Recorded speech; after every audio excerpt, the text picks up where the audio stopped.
Welcome everybody, and we're here for our much awaited session. I invite Mr. Sai Deepak ji here today. Can we give him a big round of applause? And to host him today we have Sai Teja. And I know this session has been much anticipated by all of us, so with no further delay, I hand over the stage to our esteemed guest. Hariom sir. Hariom. I also happen to be from that great state of Tamil Nadu, and you have My sympathies are with you. Sir? My sympathies are with you.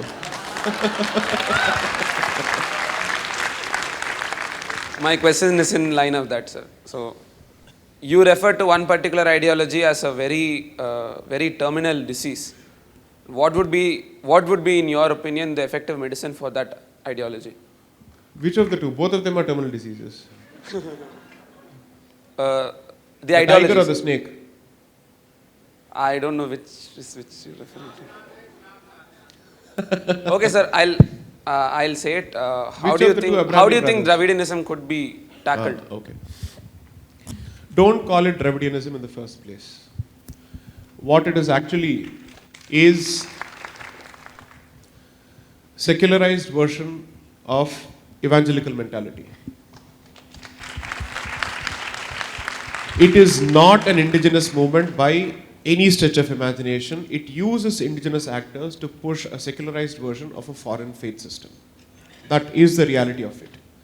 Everything that they draw from, every principle that they draw from, is a principle of, it's a principle that has been derived from the Reformation, not the Enlightenment, where it is a neo-Reformation movement in a foreign land, where the Catholic Church has been replaced with the Hindu temple, and the Hindu Brahmin priest has been replaced, or rather, he is the new substitute for the Catholic clergy.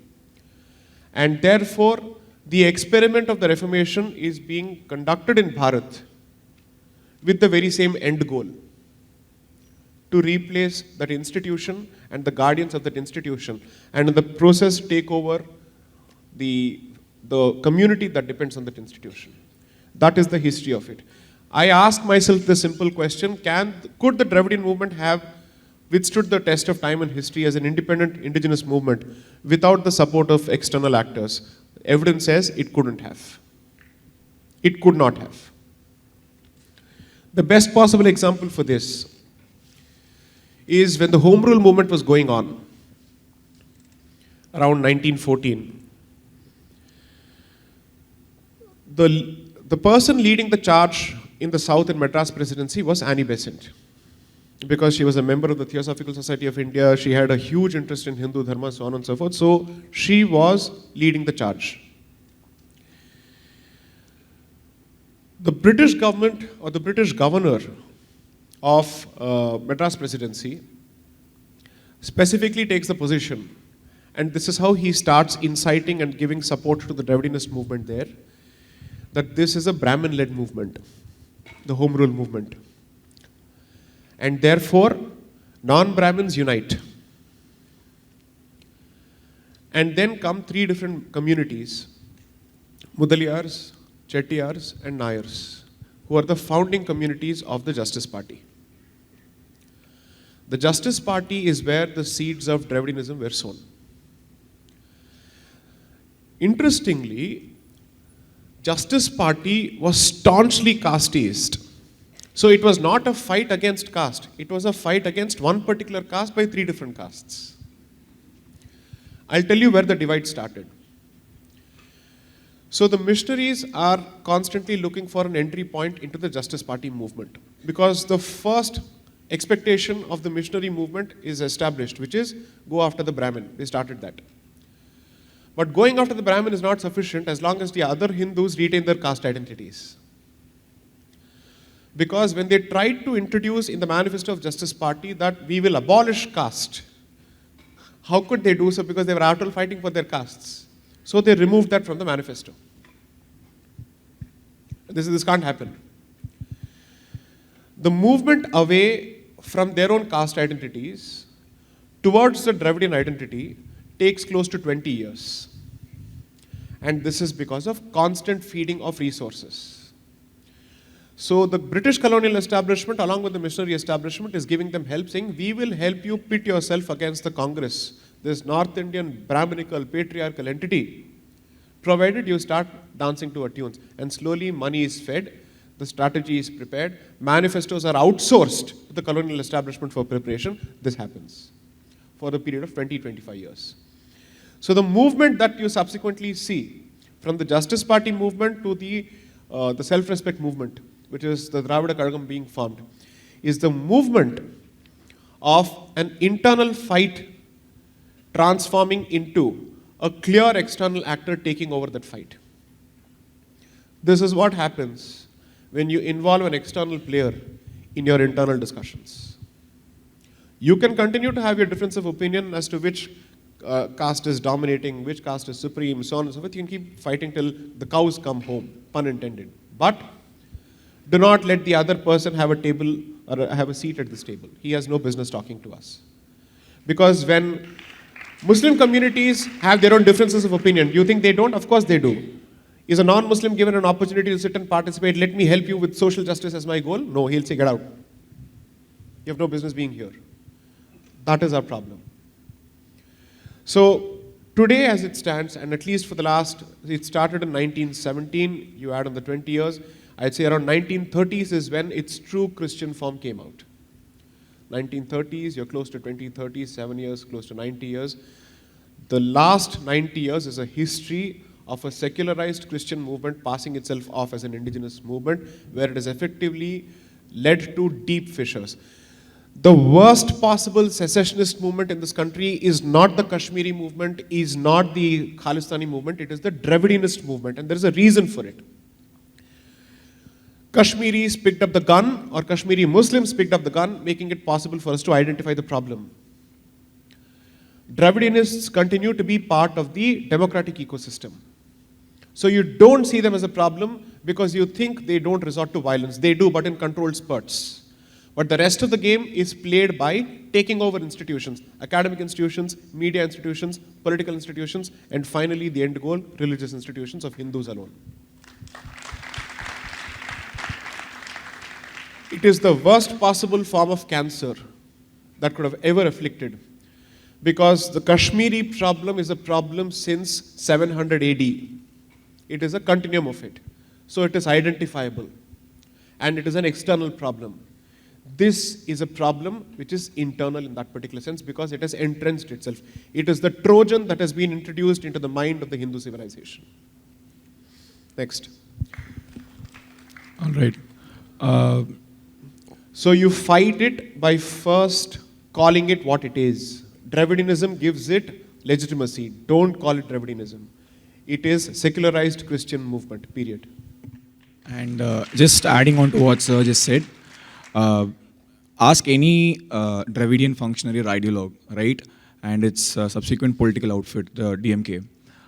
Ask a question whether it has, given a ticket to any candidate not based on the caste domination in a particular constituency. I don't think they would have an answer for that. I think that's a testament to the fact that what kind of a quasi-anti-caste movement that movement is. No. Every leader in this country who says he will kill caste has only entrenched caste. And some framers of the constitution are no exceptions to that. We'll have someone from the back. Every caste emancipator has been a caste entrencher. Hariom, sir.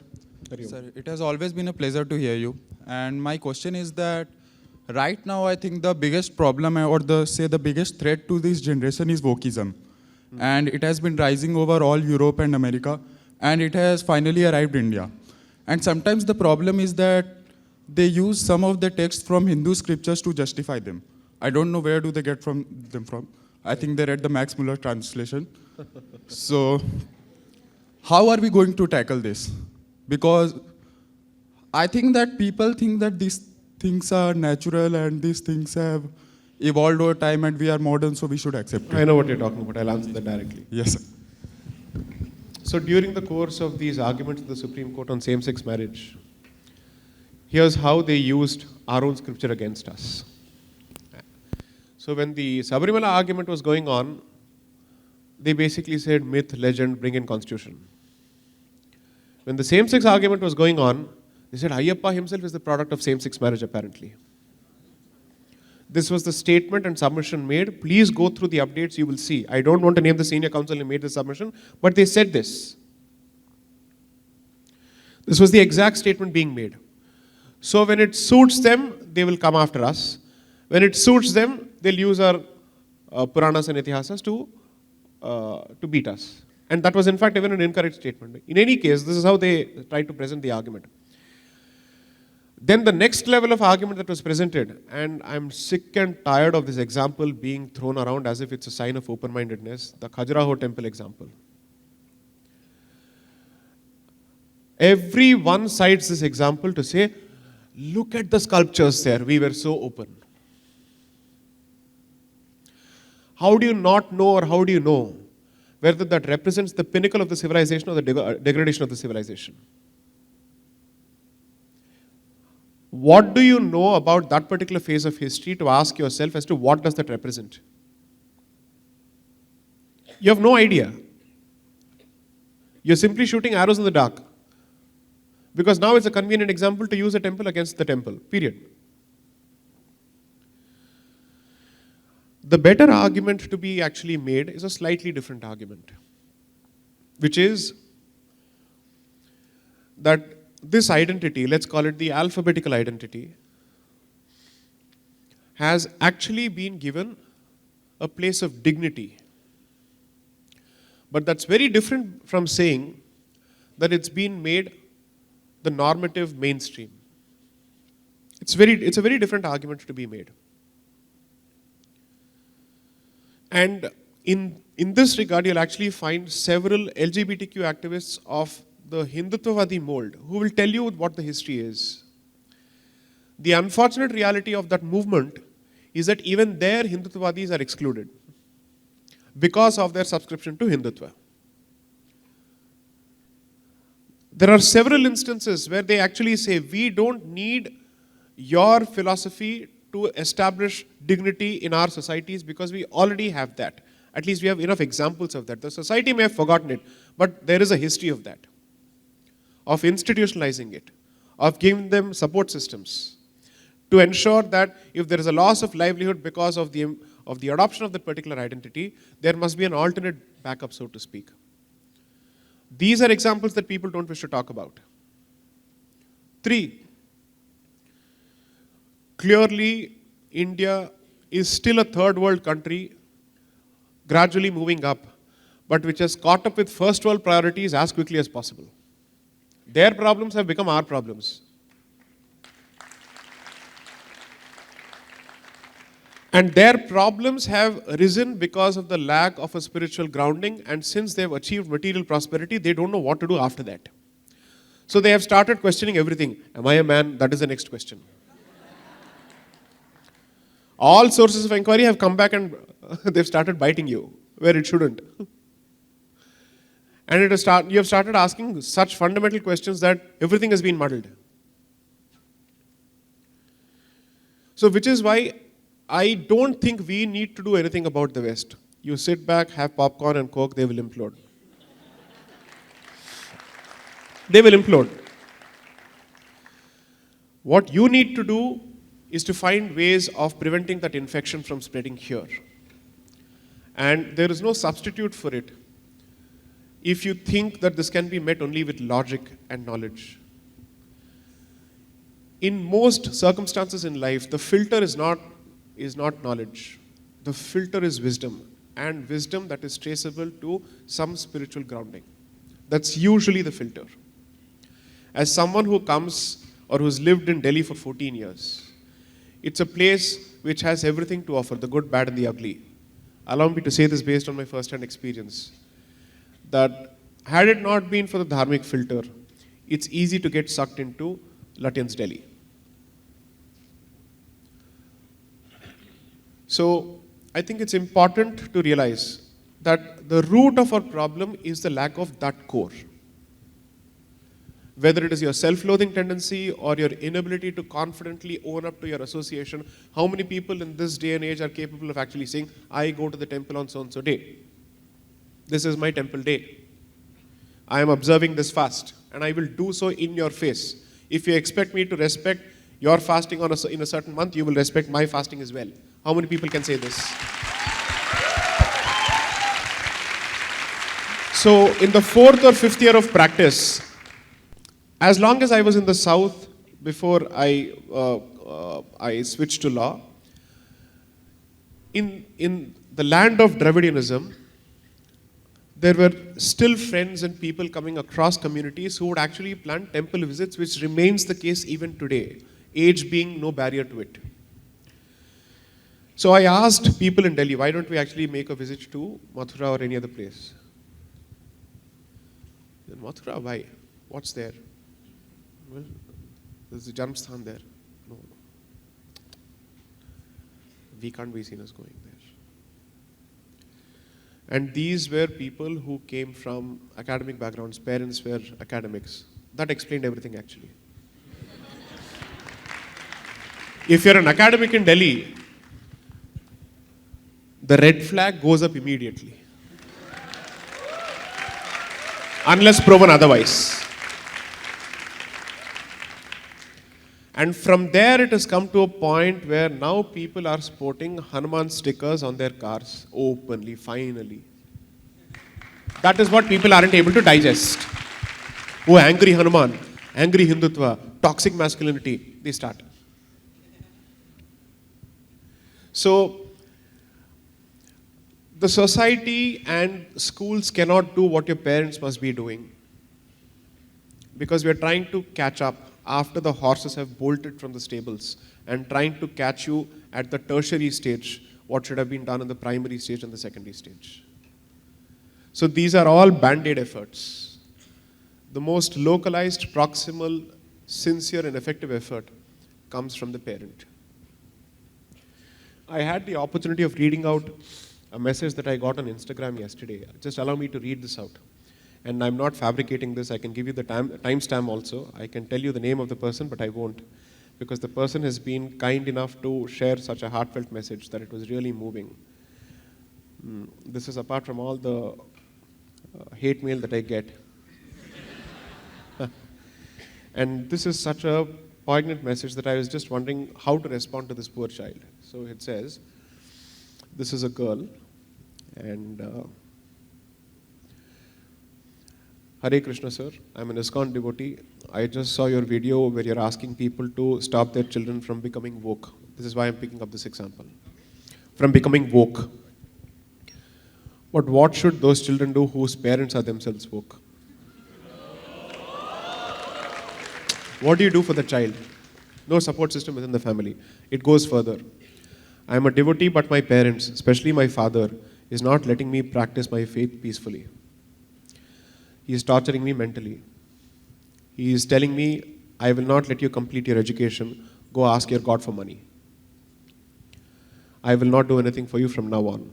I'm a very proud Sanatani. I'm born, this is her language, I'm born in a lower caste family, and my family has been brainwashed by so-called neophyte Buddhist Ambedkarwadis. And now my father hates Hindus and their gods, but I'm a proud practicing Hindu. I don't know how to deal with my father. And the last paragraph is the killer paragraph. I don't want to convert. But I'm a student, I have no source of income, and my father has refused to help me. From here, I would have expected her to ask me for financial help. She did not. You know what she says? It is high time for Hindus to teach their children about Sanatana Dharma. She still did not ask for money.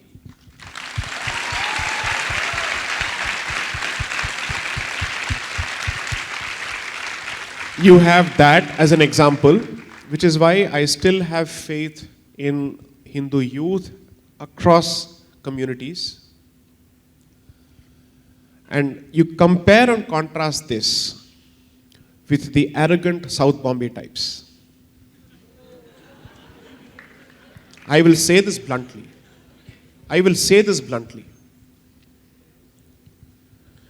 Compare this person who really has no reason to hold on to her faith when she's being tortured by her own parents, with the well-fed, affluent, arrogant types who have their pastime is to take pot shots at the community, at its faith systems, at its cultural systems. So in a way, I'm actually happy that the efforts of the last 6-7 years have started bringing out these emotions to the fore. That people like us are not talking into ether, we are not interacting with the wall, we are actually interacting with a very live audience, which is finally presenting its problems and it's asking for solutions. At the very least, they're asking the right questions. She could have completely said, sir, I need money, help me. I would have completely bought it. I would have bought it. She chose not to. So imagine the self-respect the girl has, the dignity that she has, and her commitment to her dharma, because the priority of that message was dharma and not money. So therefore, if that is the textbook example of what is worst, what is saving that poor child is her devotion, is her Sanatana spirit, not anything else. Yes, go on. Anybody, you choose.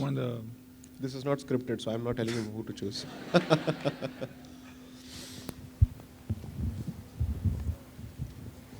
Hari Om, Jai Shri Ram, Sai Deepak Anna. Good, you've come in a VST, good. My question is regarding your love life. Let me finish the question.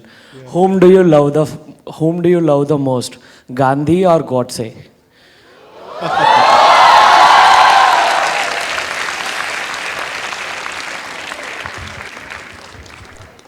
Clearly not the first G.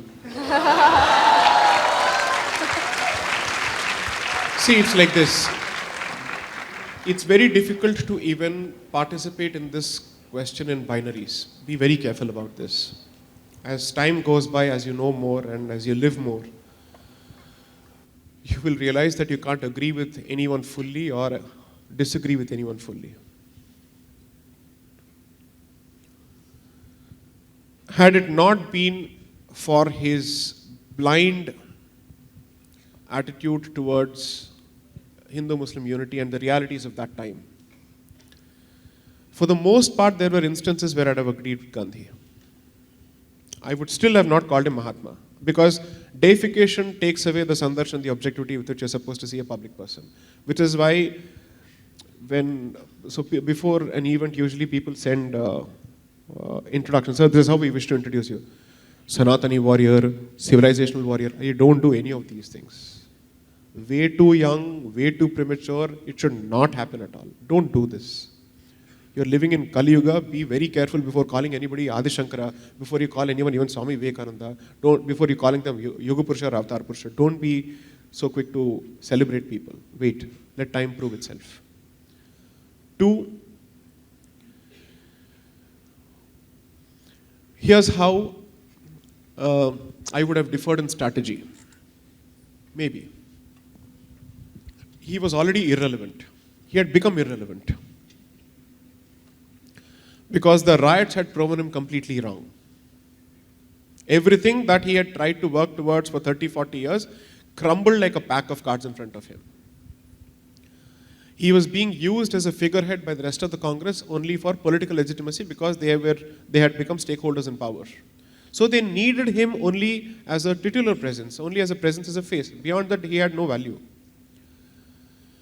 Why would you want to make a martyr out of an irrelevant person? He was barely a step away. Wait for him. Let nature take its own course. You don't make a martyr out of anyone. Don't do that. You don't do that. The calculation is problematic for multiple reasons, because one act of yours has effectively rendered everything that you stood for useless. One misstep.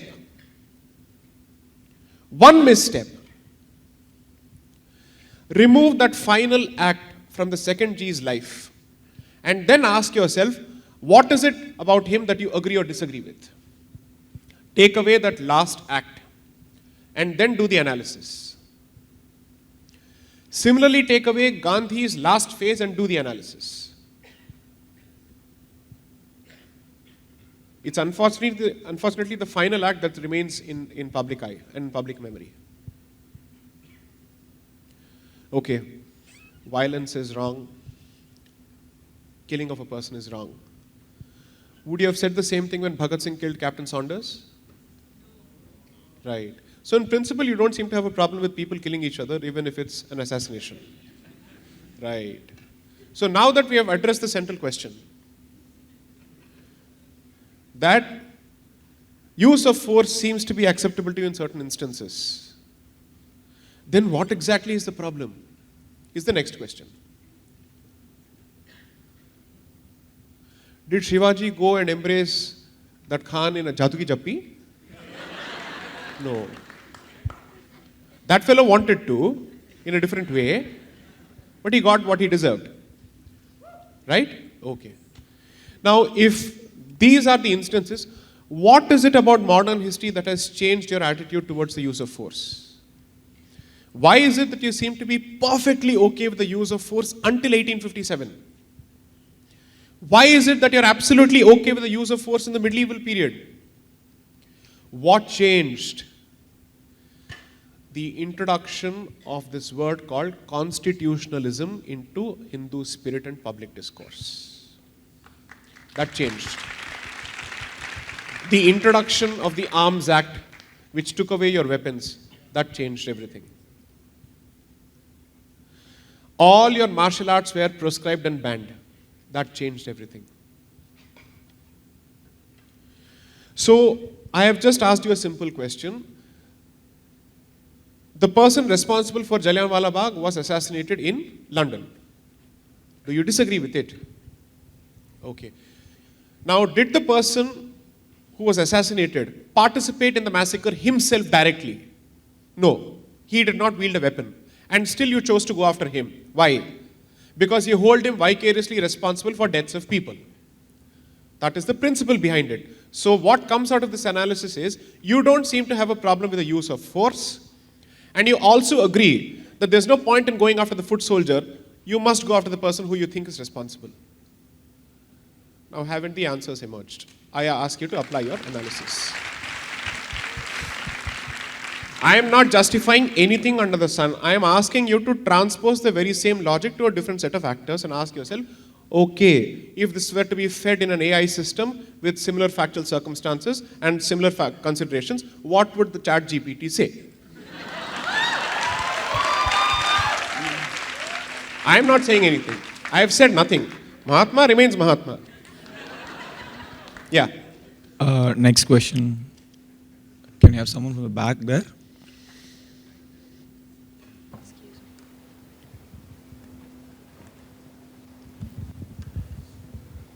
In a way, I'm extremely happy that Jallikattu judgment has come out.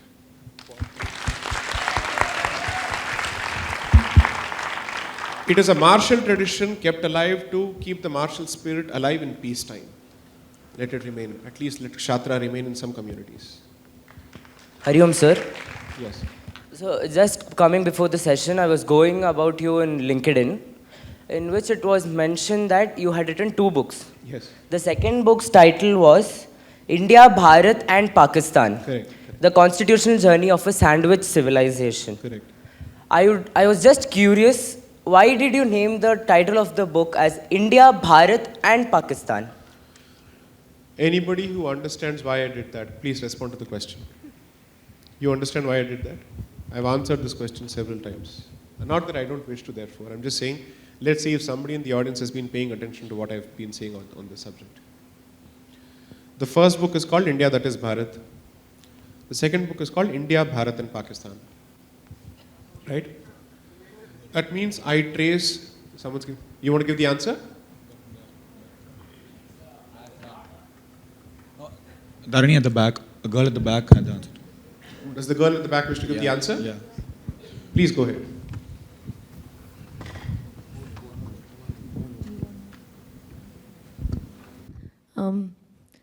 I'm not sure, but I can try. I think India and Bharat is not the same. Bharat is the nation that was there before the colonization and the ruling. And India is what became after the colonization existed. Right. India is not what we stand for. India is not the nation that it was before. Bharat is different. Right. Bharat is what we are now. We are Bharatiyas because we believe in the culture of Bharat. Right. India is what culminated after the colonization, after the westernization, right. after the move towards westernism. Right. And sir, since I've gotten this opportunity, I want to say that I was really smart. I was really inspired by. You said that we should be aggressive, like the youth should be aggressive, and when you said it, I was a little bit. No. Change aggressive with assertive. That's all I'm saying. Sorry, assertive. Yes, assertive. When you said it, I was kind of shocked because never had I heard a public figure saying so openly. But from the way you spoke, I understood why it's necessary. So thank you, sir. Thank you. Thank you. That's the lawyer making a politically incorrect message politically correct. That's the answer. The only correction there is, Bharat existed not as a nation but as a civilization. The journey from Bharat to India is the journey of a civilization becoming a nation. And that too in a foreign mold to a significant extent. So I'm basically saying that the Bharatiya identity is stuck between India and Pakistan. Hence the use of the word sandwiched in the subtitle.